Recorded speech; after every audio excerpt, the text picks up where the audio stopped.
Good morning. Um, this white screen is correct. I'm actually going to attempt a different way of preaching today. Um, Something I came across this week and then worked through it, and my outline's about half of my normal outline, but that does not mean you're getting out early. It was still just as long, but I don't know. God just laid this on my heart, so let's give it a go. This is going to be a note-taking sermon. I'm not going to have any points up on this board, and he's just going to have one main point up on the screen along with 3 sub-points at the end. But there's going to be some stuff you're going to want to write down.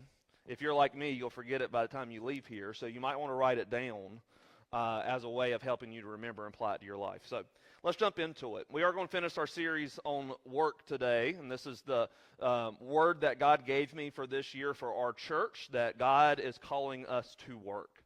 And the verses we've been looking at during this series is Philippians 2:12 through 13. And in those verses, Paul says this: "Therefore, my dear friends, as you have always obeyed, not only in my presence, but now much more in my absence, continue to work out your salvation with fear and trembling. For it is God who works in you to will and to act in order to fulfill his good purpose." So during this series thus far, we have covered the first half, I would say, first part of these 2 verses. You are to work out your salvation, which we talked about means to activate it, to strengthen it. Last week we covered that second part where it says it is God who works in you. Today we're going to talk about what that work in you does. And Paul tells us right there, it is to will and to act in order to fulfill his good purpose. Let me ask you today, by show of hands, how many of you know someone today or have known someone who was struggling to find their purpose in life?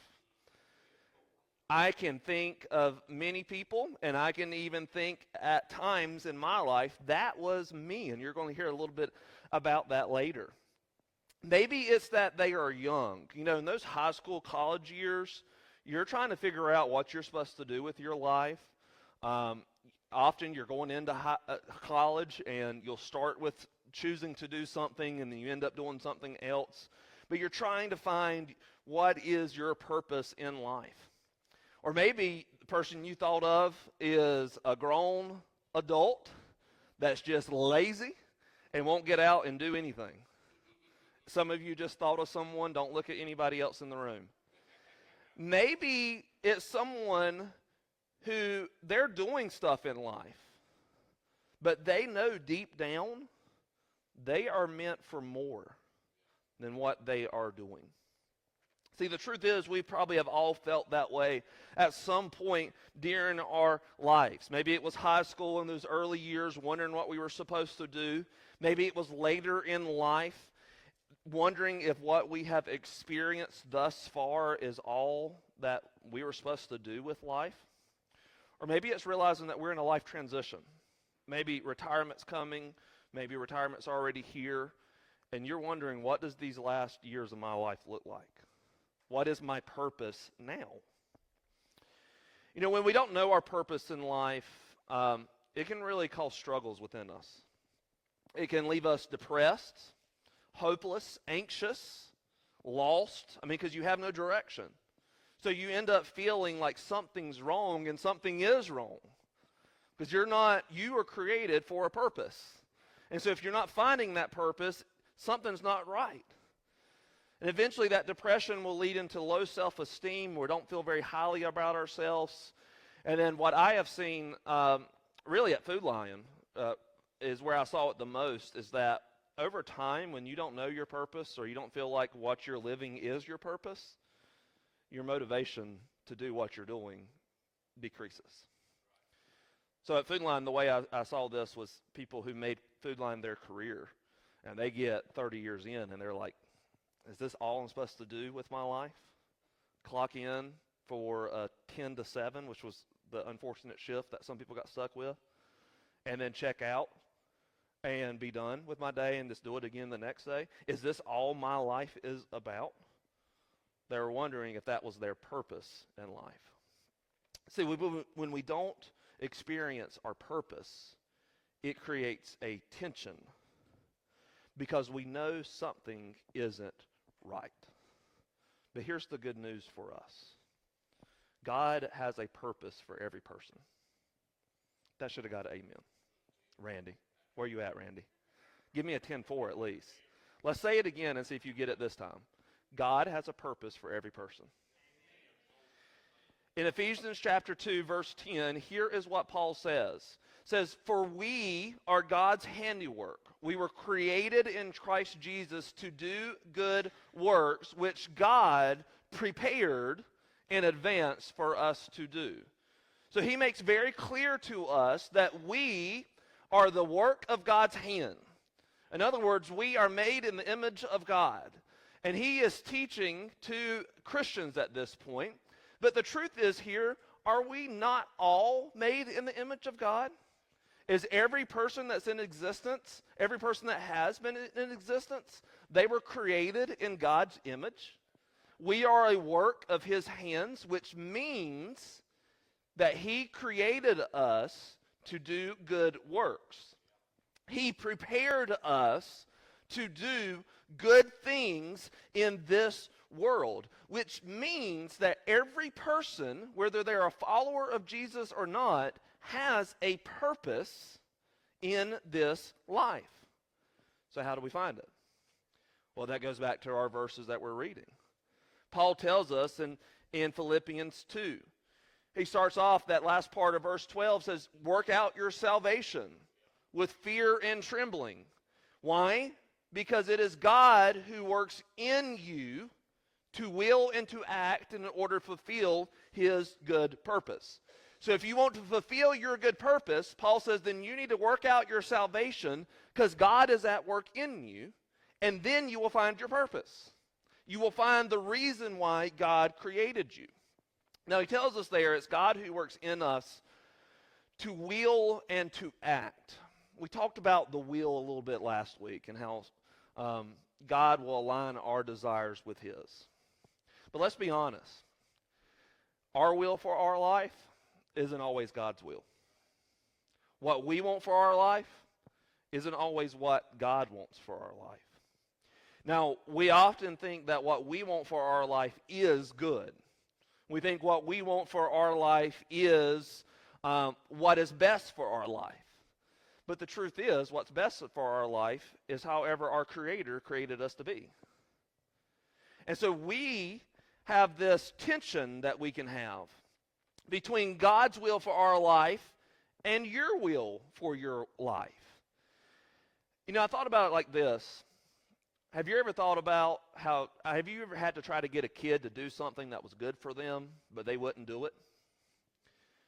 We had about a 3-hour nap battle yesterday with Elijah, and I was so mad at him. I was so mad because he would lay down for a little bit, and we would cuddle, and he'd get real still, and then he'd wake up. And then, no sleep, Daddy, no sleep, no sleep. But you need to go to sleep. You slept 30 minutes, and you're going to be whiny this evening, which he was last night, because he never went to sleep. But I'm like, I'm trying to do something good for you, son. I'm trying to get you to sleep so that you feel better this evening. And all he wanted to watch was Spidey and Friends. That was where his focus was. But I was trying to get him to do something that was good, and he was resisting it. How often have we done the same thing with God? God's will for our life is good. Romans 8:28. God works all things around for the good of those who love him and who are called according to his purpose. If you follow his purpose for your life, it will work around for the good. So God's purpose for our life is good. But when our will and his will doesn't align, it creates tension. And we feel that tension mentally, emotionally, physically. We just give it names such as anxiety, depression, fear even. When we can tell something isn't right. But what Paul is telling us here is that there's good news, is that God can work in you to change your will to align with his.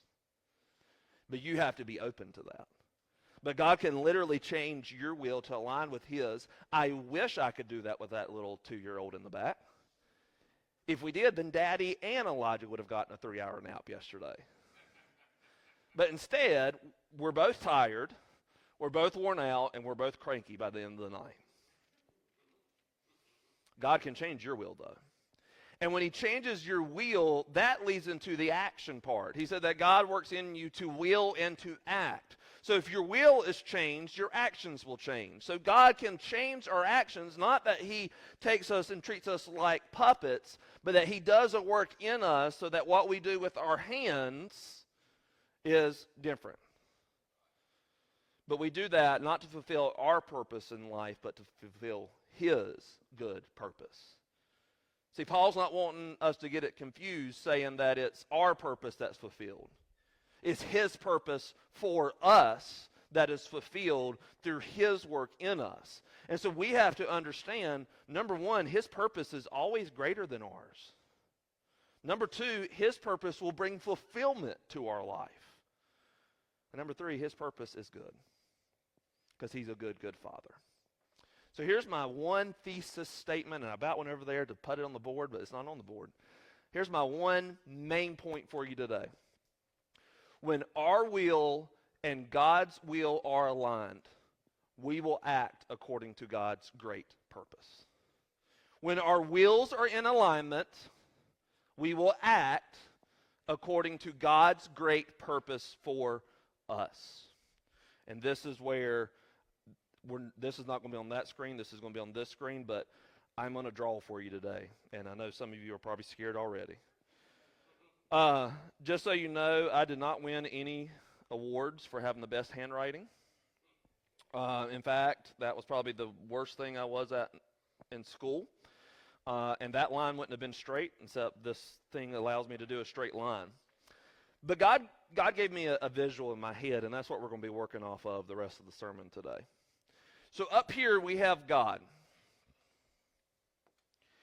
And God, so let's say down here, and this represents your life. Down here we have you. And what Paul told us in Ephesians is that God prepares you to complete his purpose.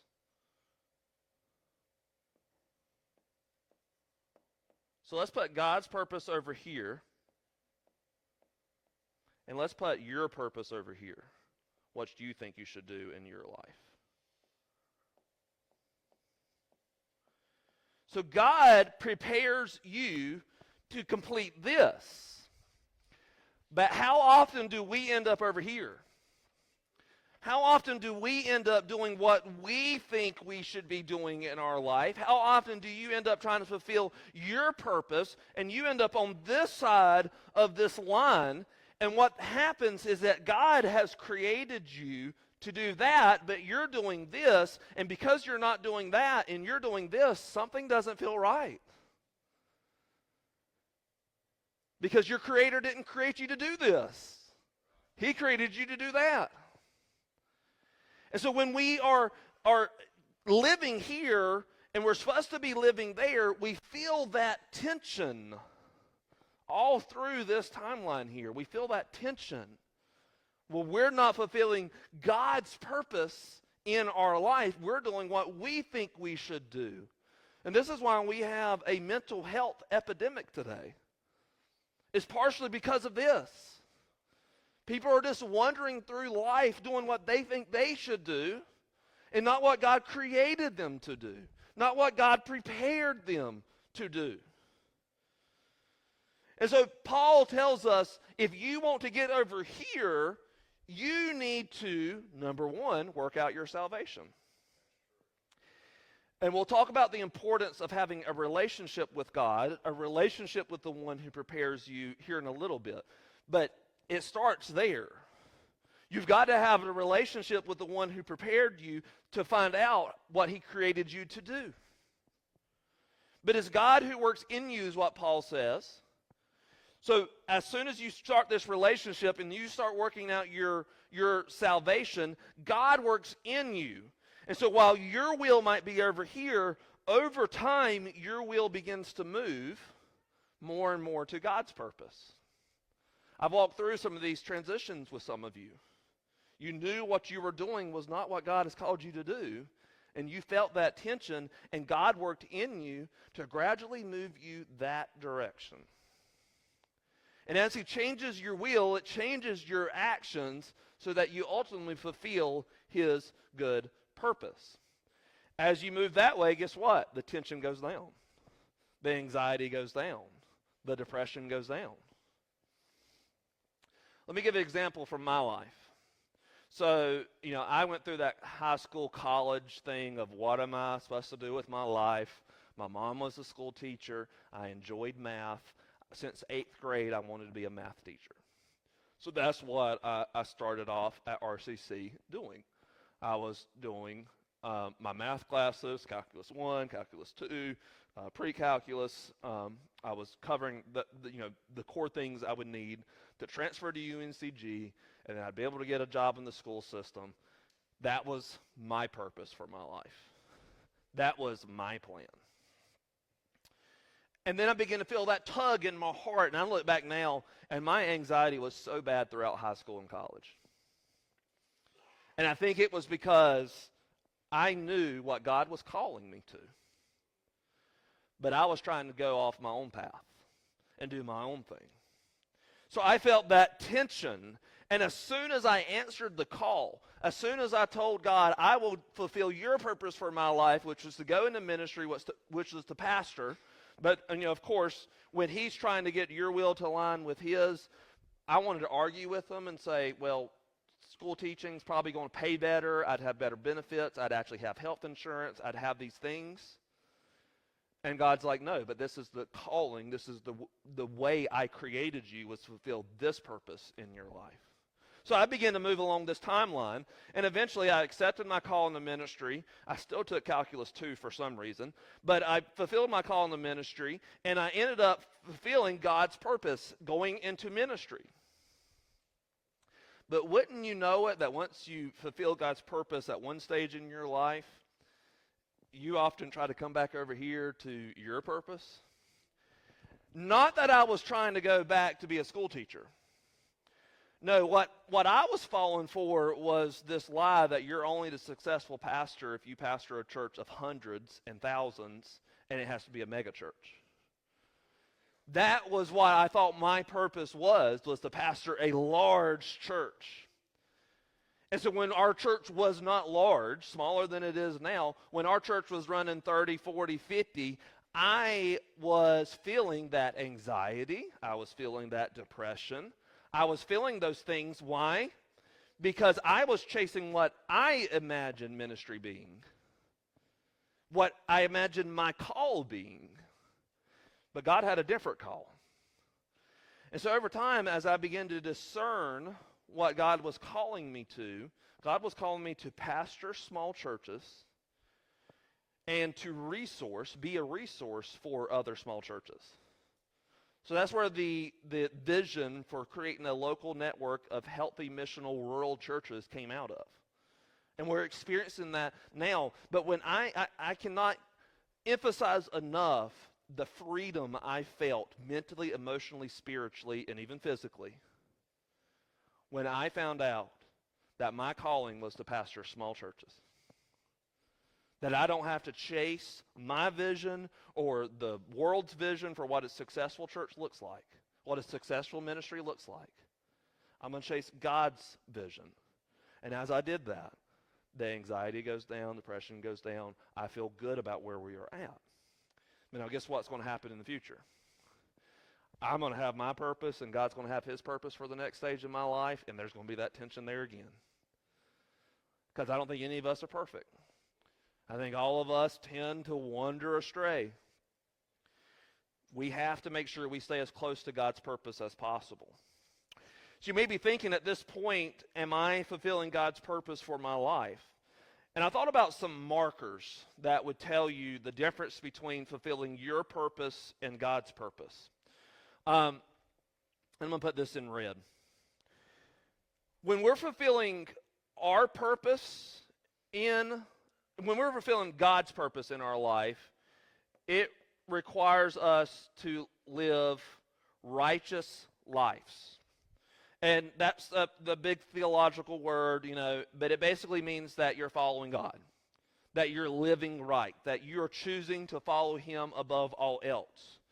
But over here, when you're following your purpose, you are self-righteous.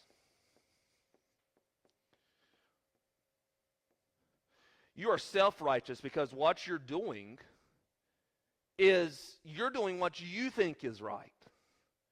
And you're not wanting to list what anyone else says. And so you're following your way, not God's way. Another word I thought about for over here was pure. You're living a pure life. See, you're not going to be in the will of God if you're doing what you think you should be doing. You're going to be in the will of God when you're living the way that God has called you to live. Here's what Paul says in 2 Timothy 2:21. He says, if you keep yourself pure, you'll be a special utensil for honorable use. Your life will be clean, and you'll be ready for the master to use you for every good work. You got to keep yourself pure. You got to live a righteous life. And if you're doing that, you're making yourself available to God for honorable use, for a special utensil to be used by your master. So in other words, you got to live the righteous life, and I forgot a T. You got to live I forgot a U over here. Righteous life. I knew I forgot a U, and then I just lost room, so. You got to live a righteous life in order to fulfill God's purpose. The second thing that will tell you the difference between God's purpose and your purpose. God's purpose requires you to be selfless.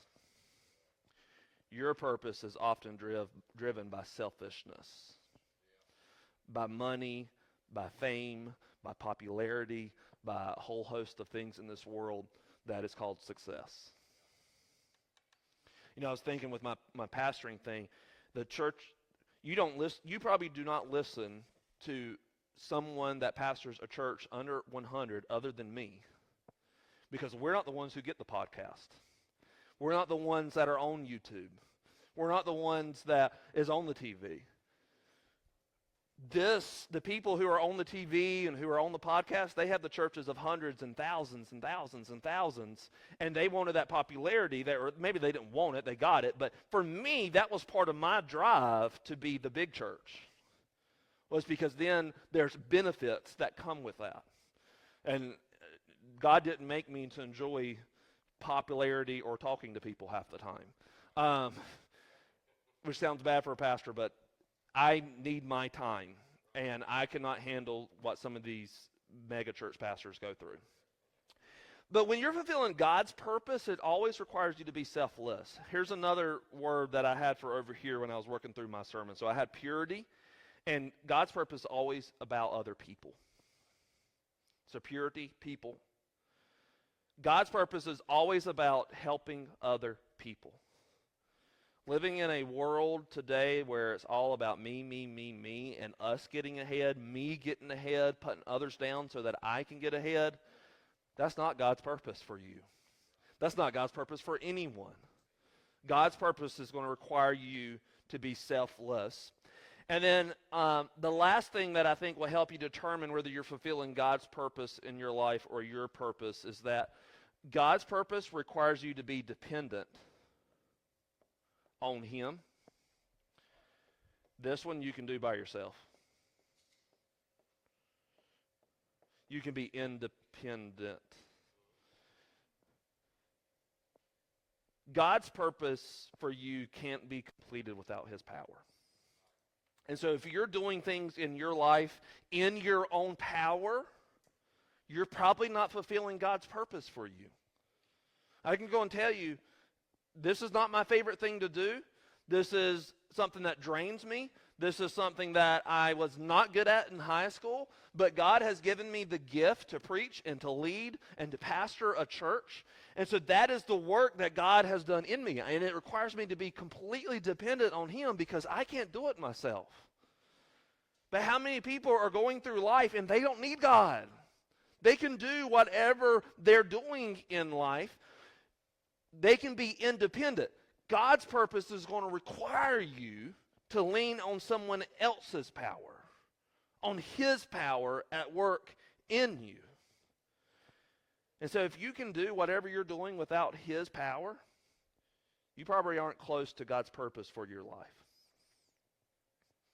I know that might be hard to say, might be kind of, you might think it's coming across a little harsh, but it's true. God doesn't leave us in our comfort zones. He always calls us out of our comfort zones into something that we don't feel comfortable with, that we maybe not are naturally gifted at. Some of you might be here today and you know you're further on this side. You might not be all the way over here, but you're like right here. You know that you're living out your purpose and not God's purpose for your life. And I'm not talking about your job. Unfortunately, we have to make money in order to live and operate today.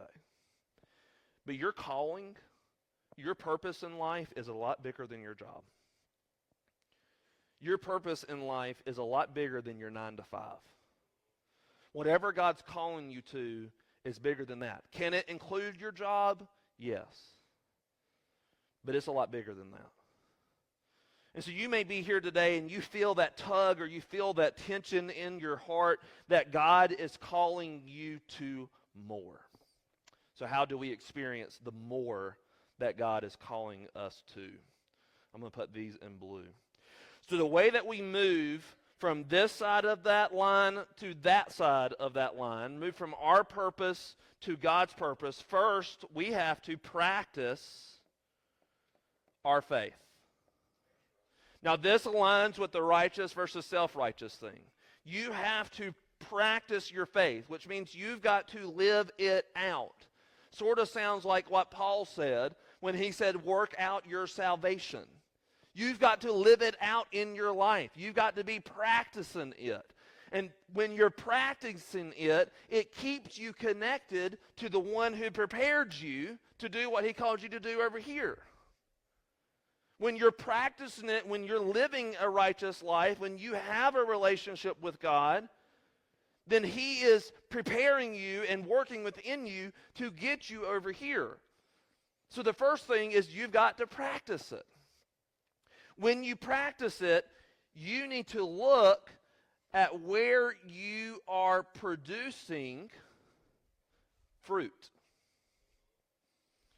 Now this goes back to what Jesus said in John 15. In John 15, Jesus gives an example of what our relationship with him looks like. And if you're familiar with John 15, it's when he compares himself to a vine and we are the branches. And he says this in John 15:5, I am the vine and you are the branches. If you remain in me and I in you, you will bear much fruit. But apart from me, you can do nothing. So in other words, you have to stay connected to him, which goes back to the practicing part, which goes back to the self-righteous part.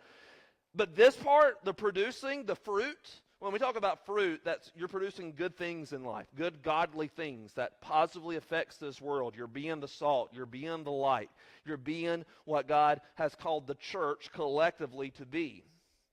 When you are producing, you're living a selfless life, because guess what? That fruit always has to do with other people. We were created to live out God's calling on our life, and a part of everybody's calling who's a part of the church is to make disciples of him. That's what it all points back to, is glorifying God, making disciples of him. Jesus told us that the greatest commandments are to love God and to love one another. So love God, and you're going to practice your love for one another. You're going to produce fruit in your life. You might be thinking, how does producing fruit help me determine God's purpose for my life? Well, something I've learned is that our fruit often aligns with our purpose. Let me give some examples from my life. Even in high school, people would come up to me to ask me faith questions. People would come up to me for counseling, both mental counseling and relationship counseling. In high school, with no training. But these people would seek me out. When I worked at Food Line, same sort of thing happened there. I had customers that didn't even know me that said, the Holy Spirit's all over you. Would just randomly say it. Would just almost say that there's a glow to me. That was all fruit that I was producing in my life. And what does all of that point to? My calling. God's purpose for me, which was to go into ministry. Because guess what I do in ministry? I give advice about their faith, and I do a lot of counseling. I do a lot of working with people in their situations and giving them biblical counsel from what God has said in His Word. See, God was preparing me. I was practicing my faith, not perfectly, but I was practicing my faith in high school. He was producing fruit, and He was preparing me and pointing me in the direction to fulfill His purpose for my life. Now, could I have used those same things teaching high school? Yes. But you know what no one ever came to me to do? Be a math tutor. No one ever came to me for me to help them with math. My friend Blake cheated off my paper, but that wasn't helping. We got caught. So that was fun. But no one ever came to me to tutor. People came to me with faith questions and counseling, which is a lot of what I do here. Even to some degree, I can go back further than that. As a kid, I was always a natural leader. I would take charge. I would lead. I would come up with plans. I would plan out our day, play with my cousins. All of that was fruit God was producing in my life, pointing me to my purpose. So often, if you're practicing your faith, you're going to produce fruit, and your fruit is going to point towards God's purpose for you. Our fruit often aligns with our purpose in life. And so the last thing we do, where did that pen go? There it is. The last thing we do, and I say last thing, but really it's all through there, is to pray. Because if you're like me, when you begin to discern what God is calling you to do, this wave of anxiety and fear crashes in, and you're like, really, God? Me? I can't do this. I can't do this without your help. I remember the first time I got up to preach, Saturday night at Next. It was first, I would say, it wasn't the first time I got up to preach, but it was the first time I was doing my own ministry without just doing a Sunday morning sermon. It was just having our first service that I was over. I remember just saying, God, if you don't work through me, then this is going to fail.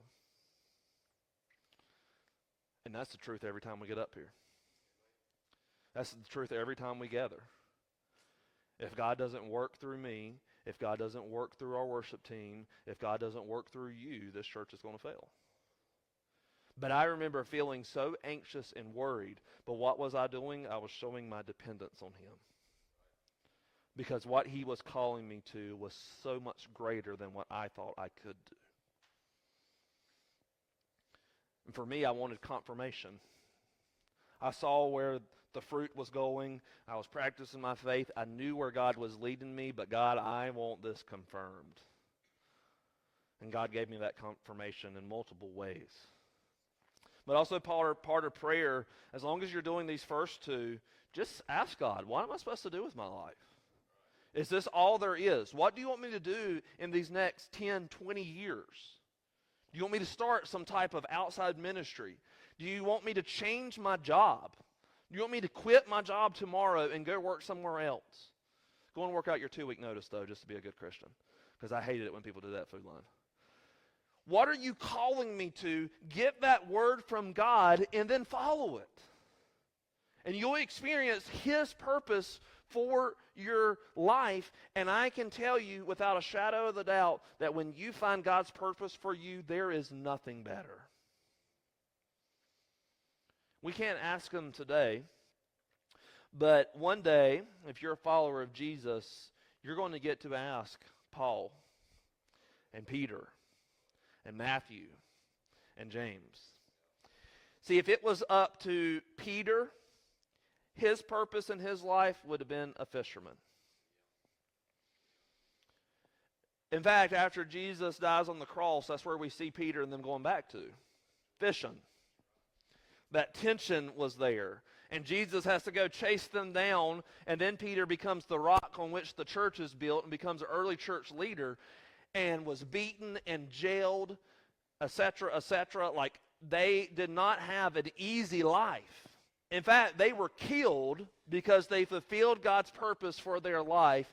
But I bet you when we asked them in heaven one day, is there anything better than fulfilling God's purpose for you? They're going to say no. See, I'm not saying that it's going to be easy to fulfill God's purpose for you. I'm not saying that you're not going to have trials, you're not going to have tribulations. You absolutely will. In fact, you might have more because the devil loves it when you're over here. The devil loves it when you're not fulfilling God's purpose.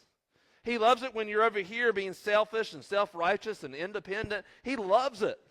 So he's not going to mess with you too much, but as soon as you start moving over here, all of a sudden the attacks are going to come, and it resulted in Paul's life being lost, Peter's life being lost, James's life being lost. Disciples were all essentially killed for fulfilling God's purpose in their life. But yet, they would say there's nothing better. There's nothing that fills that hole within you. There's nothing that makes you feel more fulfilled than fulfill God's purpose for you. My dream this year is that everybody in this room and everybody listening online would fulfill their God-given purpose. Would work out their salvation because God is at work in them, and that you would do God's work in this world. Can you imagine what would happen if everybody in this room fulfilled their God-given purpose? Can you imagine the change that would happen in this county, in Seagrove? There would be a revival. Can you imagine what would happen? We would have to probably continue to send people out in greater ways than we are now to go help other churches, because God is at work in you. And so my question for you today is, where do you find yourself on this line?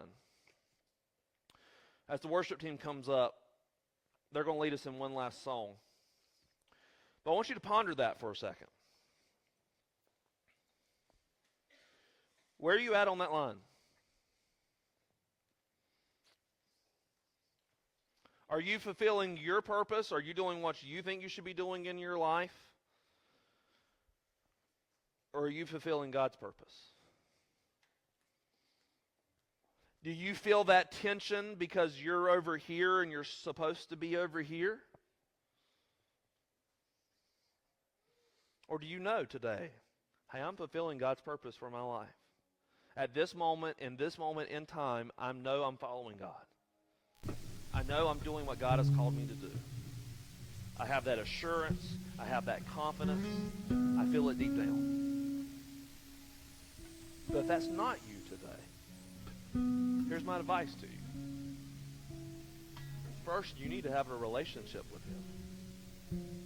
And you do that by repenting of your sins, by saying, I want to follow Jesus. He created you. He prepared you to do whatever that is. But you're not going to find that out until you start to follow Him. And as you follow Him, practice your faith. You'll see that you produce fruit. Discern where that fruit is pointing you and pray. And and then obediently say, God, I want to do what you've called me to do. So here's what I want to do. I want to take a minute right now. I want our heads bowed. I want eyes closed. And we're just going to sit here, and I want you to ask God this question. God, am I fulfilling your purpose for my life? And if not, then show me. Ask him that right now.